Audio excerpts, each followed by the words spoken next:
नमस्कार, स्वागत है आपका सुजस सारांश की इस क्लास में। तो जैसा कि यहाँ हम हर दिन डिस्कस करते हैं राजस्थान सरकार की सुजस मैगजीन में छपने वाली डेली न्यूज़ के बारे में। उसमें हम सबसे पहले शुरुआत करते हैं महात्मा गांधी के कोटेशन के साथ, ताकि हमारा निबंध और पल्लवन वाला जो खंड है पेपर 4 हिंदी में वो काफ़ी स्ट्रांग हो सके। आज का कोटेशन क्या है कि मनुष्य वहाँ है जहाँ उसका मन है, ना कि वहाँ जिधर उसकी देह है। मतलब जहाँ हमारा मन है हम वहीं हैं, ना कि वहाँ जहाँ हमारा शरीर है। तो इसको आधार बना के सेंटेंस को फ्रेम करते हुए आप एक निबंध और एक पल्लवन लिखने का अभ्यास कीजिए। अब आगे चलते हैं, एक एक खबर लेते हुए और डिटेल में देखेंगे। सबसे पहली खबर है, प्रदेश के शहरी निकायों में 9 सितंबर से 100 दिन रोजगार की गारंटी। तो ये कौन सी जो स्कीम है, नई योजना शुरू हुई है, वो है इंदिरा गांधी शहरी रोजगार गारंटी योजना। ये काफ़ी इंपॉर्टेंट रहने वाली है, इसको हम देखेंगे डिटेल में। इसके बाद इधर है, आयुर्वेद के विद्यार्थियों का स्टाइपेंड बढ़ेगा। ये दरअसल जन सुनवाई के दौरान कल मुख्यमंत्री अशोक गहलोत ने कुछ कार्यक्रम जो था वहाँ जो घोषणाएं की उनके बारे में खबर है। आगे चलते हैं नेक्स्ट पेज पे। ये 800 करोड़ रुपए की योजना, ये वही इंदिरा गांधी शहरी रोजगार गारंटी योजना के बारे में है। और इधर वही जो जन सुनवाई की खबरें हैं कुछ उधर। ये राजीव गांधी ग्रामीण ओलंपिक जो लगातार चल रहा है, कई दिन से चर्चा में है, ये उसकी खबरें हैं। तो कुछ नए मैच जहाँ हो रहे हैं वहाँ मुख्यमंत्री कल पहुँचे, तो उनके कुछ फोटोग्राफ्स हैं। ये लगातार वही न्यूज़ चल रही है। अब आगे देखते हैं, यहाँ एक खबर है, भीलवाड़ा जिले में निःशुल्क एंजियोप्लास्टी से तेजू को जीवन दान मिला। तो ये दरअसल खबर किसकी है, ये है चिरंजीवी स्वास्थ्य बीमा योजना की, कि उसमें सरकार कैसे लाभ पहुंचा रही है। इधर है, बीकानेर कमजोर आय वर्ग के 1064 परिवारों को घर की चाबी मिली। तो ये दरअसल कौन सी योजना है, ये जो मुख्यमंत्री शहरी आवास योजना या मुख्यमंत्री जन आवास योजना उसके माध्यम से मिला है। आगे चलते हैं, राजस्थान लोक सेवा आयोग से ये खबर है कि AEN राजस्व अधिकारी ग्रेड द्वितीय अधिशासी अधिकारी का इनका सिलेबस जारी हुआ है। उधर है, मुख्यमंत्री 113 सड़क कार्यों का शिलान्यास एवं लोकार्पण करेंगे और चिकित्सा विभाग के कार्मिकों को सौगात मिली। तो ये जनरल सी कुछ खबरें हैं जो प्रतियोगी परीक्षाओं से संबंधित है। एक आगे ये जो मेन न्यूज है हमारे काम की है, वो है इन्वेस्ट राजस्थान समिट 7 और 8 अक्टूबर 2022।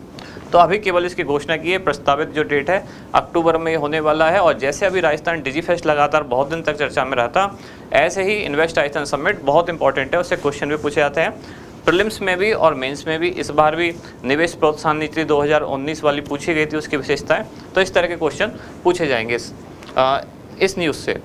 आगे जयपुर गुरुवार को 602 ग्राम पंचायतों में जन सुनवाई होगी। तो ये क्या है जन सुनवाई, उसको देखेंगे। और लास्ट में हमारा पूरी खबरों को देखने के बाद हम बनाते हैं अपना एक इंडेक्स, जो हमारा एक फॉर्मेट है, ताकि हम एक एक न्यूज़ को जो हमारे पॉइंट ऑफ व्यू से ज़रूरी है उसको देख सकें, हमारे एग्जाम के पॉइंट ऑफ व्यू से इम्पॉर्टेंट है उस हिसाब से। तो ये 3 खास खबरें निकल के आती हैं आज। कौन कौन सी? सबसे इम्पॉर्टेंट तो है इंदिरा गांधी शहरी रोजगार गारंटी योजना, दूसरी है इन्वेस्ट राजस्थान समिट 2022 और तीसरी है त्रिस्तरीय जन सुनवाई व्यवस्था। दरअसल इसका रीज़न ये है, आज इतनी न्यूज़ कम इसलिए है क्योंकि लगातार चर्चा में एक ही खबर है, और वो है राजीव गांधी ग्रामीण ओलंपिक 2022। और उसको हम बहुत सारी वीडियो में पहले डिस्कस कर चुके हैं, इसलिए बार बार रिपीट करने से बचने के लिए उसके अलावा जो खबरें बचती हैं उनमें से ये 3 ही काम की हैं। उनमें भी सबसे ज़रूरी जो है वो है इंदिरा गांधी शहरी रोजगार गारंटी योजना, क्योंकि ये अब शुरू होने वाली है। इन्वेस्ट राजस्थान समिट ये अक्टूबर में होगा, तो आगे इसकी अब बहुत सारी न्यूज़ आने वाली हैं, हर दिन आता रहेगा। और तीसरा है ये जन सुनवाई, एक सामान्य न्यूज है, एक डे टू डे जो प्रशासन है उससे संबंधित खबर है। तो चलिए शुरुआत करते हैं। सबसे पहले इंदिरा गांधी शहरी रोजगार गारंटी योजना। तो ये आप लोगों देख पा रहे हैं, दरअसल इस योजना का जो आधार है वो नरेगा वाली योजना है, मनरेगा, महात्मा गांधी नरेगा वाली जो योजना है, जहाँ रोजगार दिया जाता है, वो भारत सरकार की योजना है। तो उसी की तर्ज पर सेम उसी की जैसी योजना राजस्थान सरकार ला रही है, किसके लिए? शहरी क्षेत्रों के लिए। कब ये योजना लागू हुई, कब इसकी घोषणा हुई, ये सारी चीज़ें देखते हैं अब। जैसे इसकी घोषणा की गई थी राजस्थान सरकार के बजट 2022-23 में। 2022-23 मतलब इस बार कब बजट कब आया? 23 फरवरी। तो इसकी घोषणा हुई 23 फरवरी 2022 के बजट में, और ये लागू होने वाली है, मतलब शुरू होने वाली है कब से? 9 सितंबर 2022। आज के न्यूज़पेपर में जैसा आपने देखा भी, सुजस वाली मैगजीन के फ्रंट पेज पे हमने देखा भी ये चीज़ कि योजना कब से शुरू होने वाली है। तो आप देख सकते हैं इधर है कि 9 सितंबर से 100 दिन रोजगार गारंटी की योजना ये शुरू होने वाली है। वापस आते हैं हमारी जो मेन स्लाइड है, ये हो गई डेट की किस दिन शुरू होगी, ये हो गया वो बजट जब से ये इसकी घोषित हुई थी या इसकी घोषणा हुई थी। 9 सितंबर 2022 से शुरू होने वाली है। विभाग कौन सा है, नोडल एजेंसी इसकी संबंधित कौन सी है, तो वो है स्वायत्त शासन विभाग राजस्थान। ये 3 चीज़ खास फैक्चुअल चीज़ें हैं। आगे देखते हैं अब इसका उद्देश्य क्या है। उद्देश्य है राज्य के शहरी क्षेत्रों की नगरीय निकायों की सीमा में निवास करने वाले परिवारों और उनमें भी विशेष रूप से आर्थिक रूप से कमजोर, असहाय एवं बेरोजगार परिवारों को आर्थिक संबल प्रदान करना।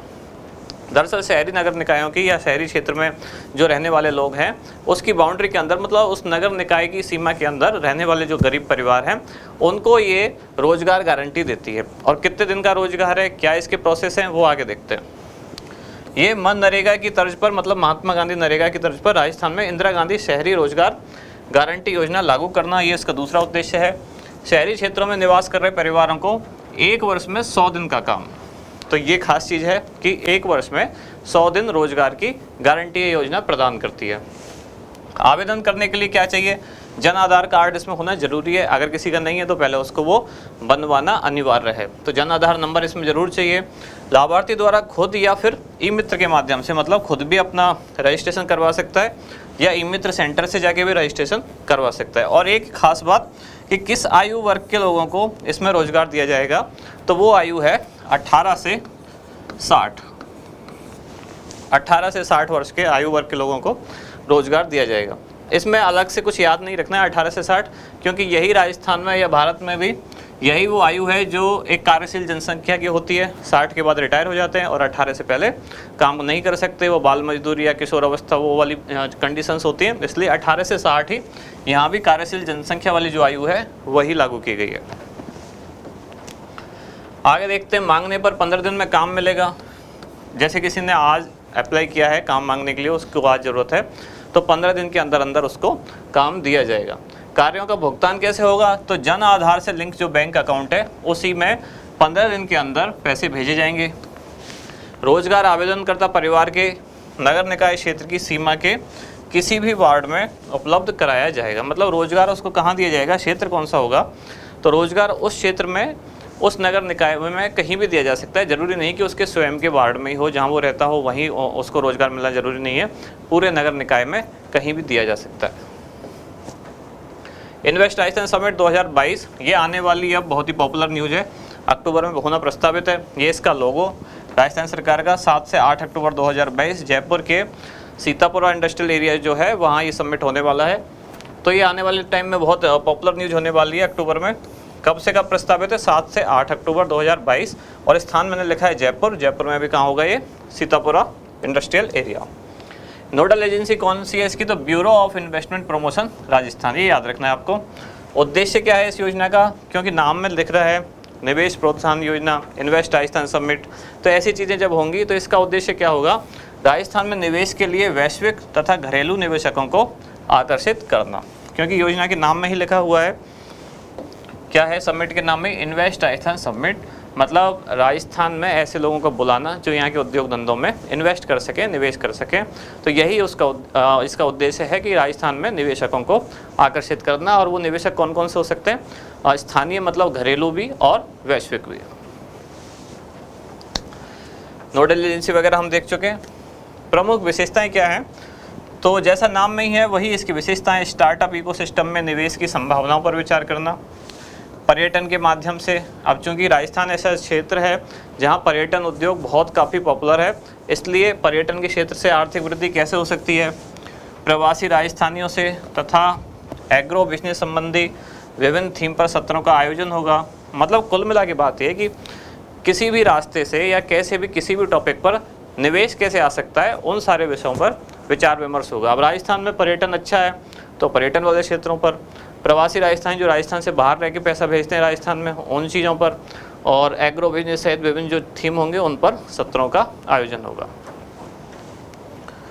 आगे अगली खबर देखते हैं। ये एक सामान्य प्रशासन की खबर है कि त्रिस्तरीय जनसुनवाई व्यवस्था।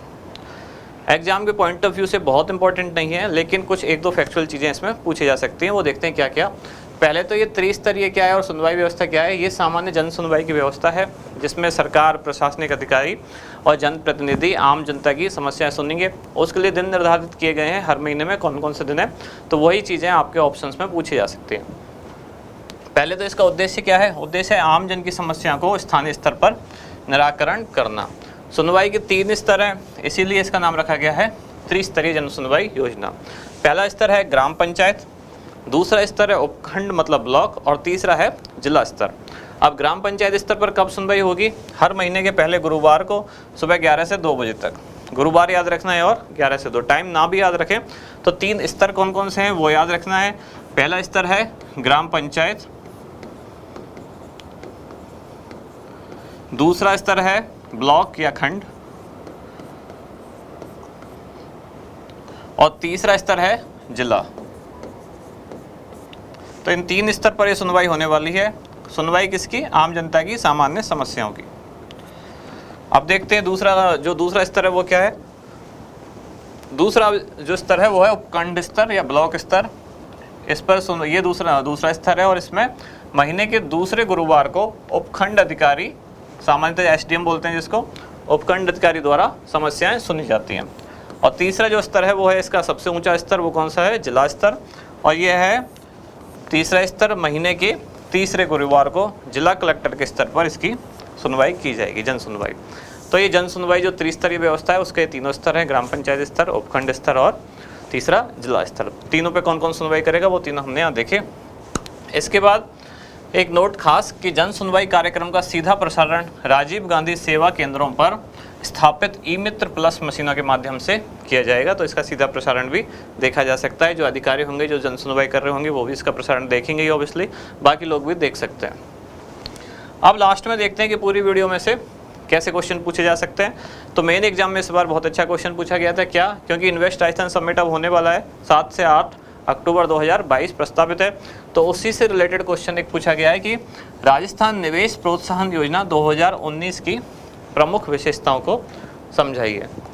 न केवल ये योजना बल्कि राजस्थान की जैसी भी योजना है, चाहे सौर ऊर्जा नीति है, चाहे निवेश प्रोत्साहन योजना है, या इस तरह की जो नीति या योजना नाम से जो भी टॉपिक बनता है वो मेन एग्जाम के पॉइंट ऑफ व्यू से अपने आप ही इंपॉर्टेंट हो जाता है। तो निवेश प्रोत्साहन योजना भी ऐसी एक स्कीम है, इसमें क्या क्या चीज़ें लाई गई हैं ये पूछा गया था RS 2021 में। और अब लास्ट में जो हमारा एक क्वेश्चन बचता है, अभ्यास प्रश्न, जो हम हर दिन डिस्कस करते हैं। आज का क्वेश्चन क्या है कि इंदिरा गांधी शहरी आवास योजना के संबंध में कौन सा कथन असत्य है? 4 आपको ऑप्शन दिए हुए हैं। पहला, इसके तहत 100 दिन का रोजगार प्रतिवर्ष देने की गारंटी प्रदान की जाती है। दूसरा, यह लगभग 800 करोड़ रुपए बजट की योजना है। तीसरा, योजना क्रियान्वयन स्वायत्त शासन विभाग द्वारा किया जाएगा। और चौथा, कार्य मांगने के 30 दिन के अंदर रोजगार प्रदान किया जाएगा। तो 4 सेंटेंस दिए गए हैं। रोजगार की योजना की 4 प्रमुख बातें हैं यहाँ लिखी गई हैं। इनमें से कौन सी गलत है ये आपको बताना है, कमेंट्स में हमको आंसर बताएं। अब मिलते हैं कल अगली खबर और अगले वीडियो के साथ। धन्यवाद।